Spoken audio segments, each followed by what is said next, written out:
आज फैसला होकर रहेगा, या तो तुम इस घोंसले में रहोगे या तो मैं। एक दिन भी दाना लाकर खाना पड़ेगा ना, नानी याद आ जाएगी। क्यों लड़ रहे हो? आप ही चुप हो जाओ बच्चे। चुलबुली, तुम्हारे लिए एक बहुत बुरी खबर है।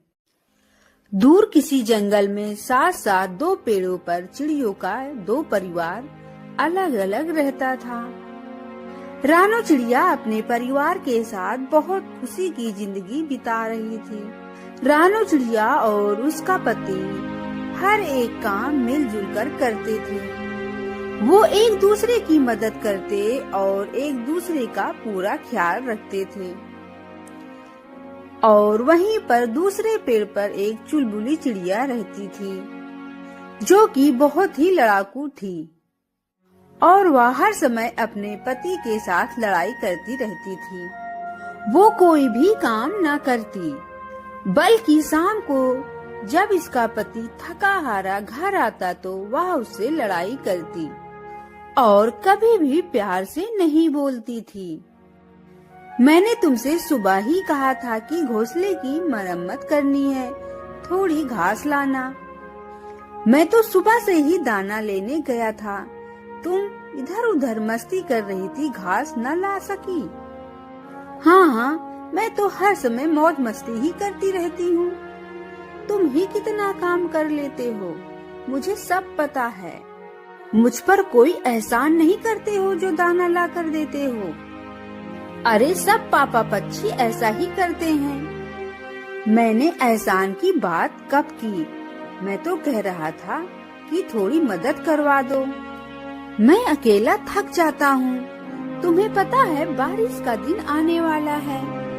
तमाम मम्मा पक्षी अपने घोंसले की मरम्मत कर रही हैं और तुम्हें भी चाहिए कि इनसे कुछ सीखो। लेकिन चुलबुली कोई भी काम सुनने को तैयार नहीं थी। मैं जा रहा हूँ जंगल की दूसरी तरफ और शाम को लेट ही आऊंगा। अगर हो सके तो रानो के साथ जाकर सूखा घास ले आना।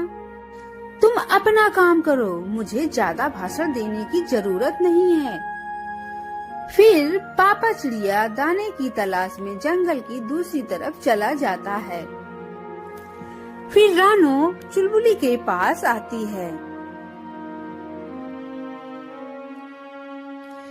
चुलबुली, हम जा रहे हैं सूखे तिनके लाने के लिए। बारिश आने वाली है, क्या तुम नहीं चलोगी? तुमसे किसने कहा मुझे साथ ले जाने का? जरूर मेरे पति ने ही कहा होगा तुमसे। अरे वो तो है ही पागल, हर समय मेरे पीछे पड़ा रहता है। अरे पारो, शर्म करो।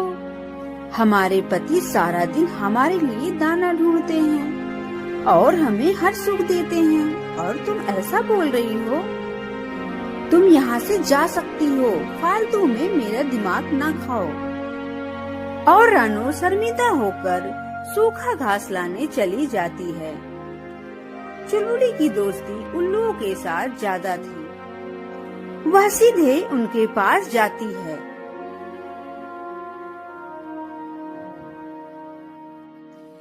मेरा तो भाग्य ही खराब है। मेरा पति हर समय मुझको काम करने को ही कहता रहता है। देखो चुलबुली, बात तो यह सच है। तुम्हारी जिंदगी अलग है और मेरी जिंदगी अलग है।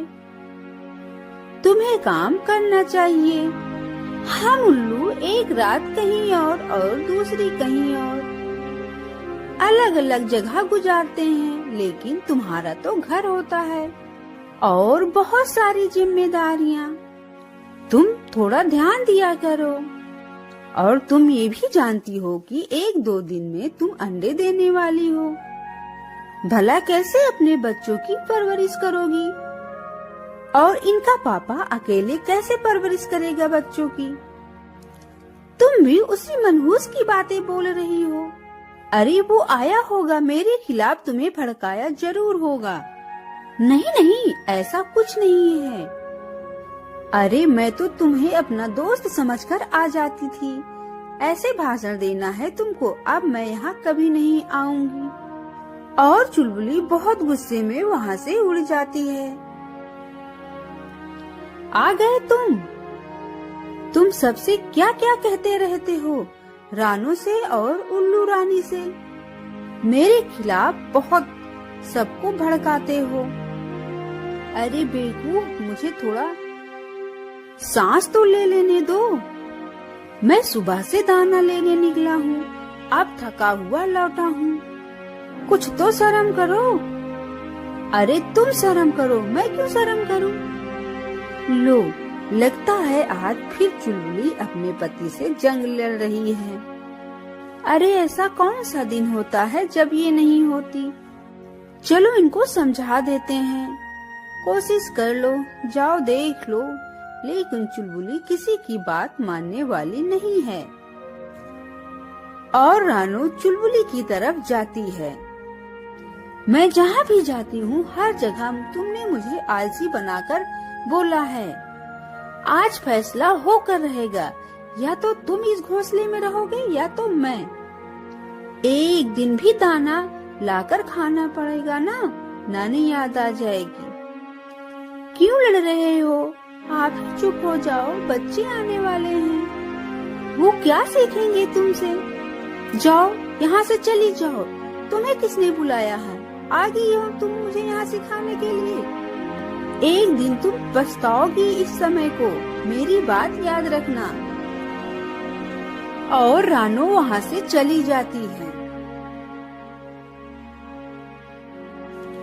अगले ही दिन चुलबुली 2 अंडे देती है, लेकिन खुश होने के बजाय बहुत गुस्से में वह अपने पति का इंतजार करती है। आ गए तुम, ये न समझना कि मैं सारा दिन सारी रात इन अंडों पर बैठूंगी।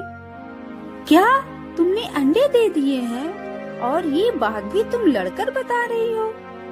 अरे ये तो बहुत खुशी की बात है, तुम्हें होगी खुशी, मुझे खुशी नहीं है। मेरा काम तो और बढ़ गया है, पहले से ही ये घोंसला छोटा है। तुम बहुत बदकिस्मत हो जो अपने बच्चों के बारे में ऐसी बातें कर रही। तुम बस इन बच्चों का ख्याल रखना, बाहर का सारा काम मैं कर लूंगा। अरे मैं कौन सा काम करूंगी, तुम्हें ही सारा काम करना है और रात को अंडों पर तुम ही बैठोगे। तुम लड़ाई न करो, मैं सब काम कर लूंगा। इस खुशी के मौके को लड़ाई में न बदलो। लो ये दाना खाओ, बहुत दूर से तुम्हारे लिए लाया हूँ।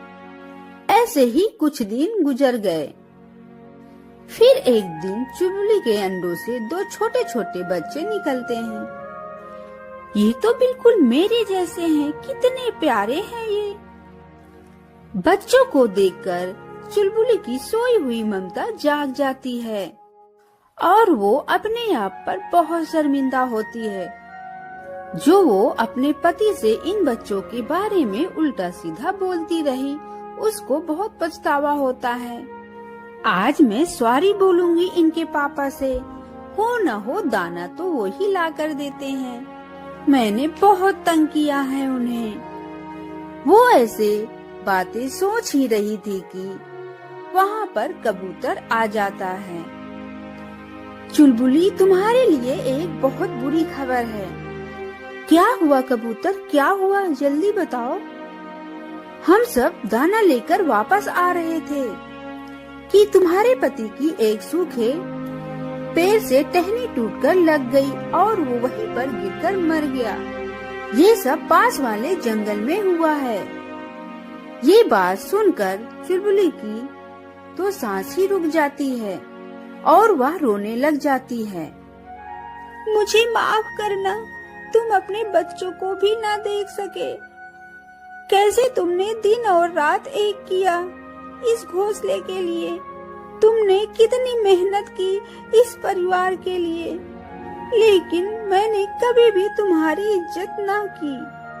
पता नहीं क्यों आज सुबह से ही मुझे बहुत ही शर्मिंदगी थी अपने किए पर, लेकिन तुमने तो मुझे माफी का मौका ही नहीं दिया अब चुलबुली को अपनी की हुई बातों पर बहुत ही पछतावा हो रहा था।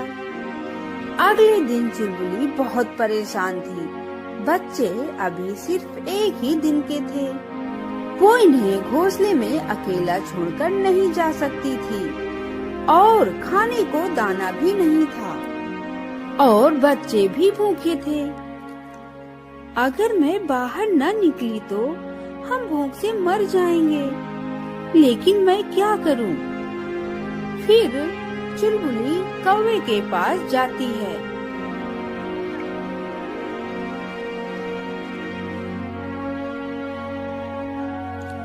कौवे भैया, क्या हुआ चुलबुली? बाकी बात बाद में करेंगे, आज बहुत अच्छे से बोल रही हो। ऐसा पहली बार सुना है तुम्हारे जबान से। चुलबुली शर्मिंदा हो जाती है। कौवे भैया, मेरा पति अब इस दुनिया में नहीं रहा। क्या क्या कह रही हो तुम? हाँ, कल वो जब पंछी दाना लेने गए थे और रास्ते में हादसा हो गया था और मेरे बच्चे अभी भूखे हैं। मेरे बच्चे भूखे हैं, कुछ खाने को दे दो प्लीज। बात तो तुम बिल्कुल ठीक कह रही हो। तुम्हारी मदद करना बनता है, तुम हमारी पड़ोसन हो। लेकिन अगर तुम्हारे बच्चों की फिक्र न होती तो तुम्हें कोई भी पक्षी कुछ खाने को न देता। ये 2-3 दाने हैं, लेके जाओ।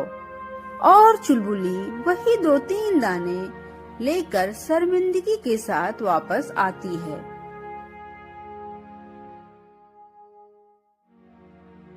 आज की रात चुलबुली के लिए बहुत ही परेशानी की थी। वह यही सोचती रहती थी कि कोई दाना लेकर आएगा या नहीं, लेकिन उसके पास कोई पंछी दाना लेकर नहीं आता। कभी वो अपने आप को कोसती तो कभी बच्चों को देखकर रोती। फिर वहाँ पर रानो चिड़िया आ जाती है। हम भी बहुत दुखी हैं इनकी पापा की खबर सुनकर। फिर रानो को देखकर चुलबुली जोर जोर से रोने लगती है। रानो, मैं बहुत पछता रही हूँ, कभी मैंने उनका साथ नहीं दिया, हर समय उनकी बेइज्जती की। लेकिन अब मुझे मालूम हुआ कि उनके बगैर एक दिन भी गुजारना मुश्किल है। इनका पापा बहुत अच्छा था, बस मैं ही न समझ सकी। चुलबुली, अब समय हाथ से निकल गया है, अब पछताने से कोई फायदा नहीं। अब बस तुम अपने बच्चों का ख्याल रखना। और फिर रानो वहाँ से चली जाती है। अब चुलबुली शायद अपने परिस्थिति से मुकाबला कर ले, लेकिन अपनी अंतरात्मा से मुकाबला कभी भी नहीं कर पाएगी। हमें इस कहानी से यह सीख मिलती है कि अपने परिवार की कदर करो। ये जिंदगी की खुशियाँ तब तक ही है जब तक कि तुम्हारा परिवार है। मेरे प्यारे दोस्तों, इस वीडियो को लाइक और अपने दोस्तों के साथ शेयर और सब्सक्राइब करना बिल्कुल मत भूलिएगा। आपका धन्यवाद।